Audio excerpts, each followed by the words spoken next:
ඔන්න අද අපි අරන් ආවේ ගොඩක් වෙනස් කතාවක්. අද කතාවේ නම තමයි බයිසිකලේ. මොකද පුතේ ඔය ඇඬිල්ල හැමදාම මම මේ ඉක්මනට ආවෙත් ඔය කෑ ගහලා අඬනවා ඉවරයක් නෑ.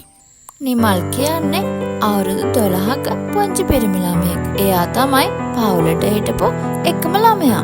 අනේ මට බයිසිකලයක් ඕනේ අත්තම්මේ. එහා ගෙදර රනිල්ටත් එයාගේ තාත්තා බයිසිකලයක් ගෙනත්. අනේ මටත් ඕනේ අත්තම්මේ. රනිල්ලගේ තාත්තා හොඳ රැකියාවක් නේ පුතේ කරන්නේ. අනික එයාලට ගොඩක් සල්ලිත් තියෙනවා. මේ පාර එයාලගේ කුඹරත් සරුයි. ඉතින් අපේ තාත්තටත් කුඹුරු තියෙනවනේ අත්තම්මේ. ඒ වුණාට පුතේ මේ දාසරේ අපිට ගොඩක් පාඩුයි. අත්තම්මා දුක්මසුව කිව්වා. බෑ මට බයිසිකලයක් ඕනේ. ඔය බයිසිකලයක් කීයද පුතේ? බයිසිකලයක් අත්තම්මේ 10,50ක්.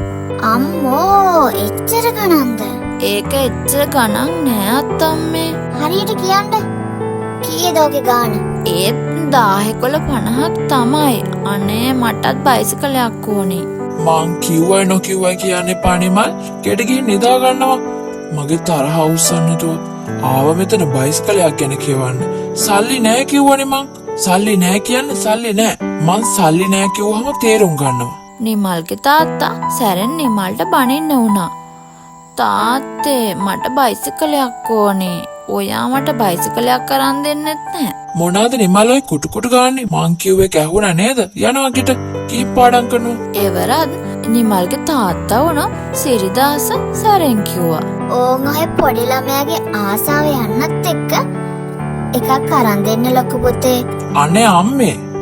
අම්මත් මේ මොනවා කියවනවද මන්දා? මං කොහොමඩවත්ම දැන්ම බයිසිකලයක් අරන් දෙන්නේ නැහැ. මං එක හොඳට හිතලා ගත්ත තීරණයක්. හරි පුතේ. මං යන්නම් එහෙනම්.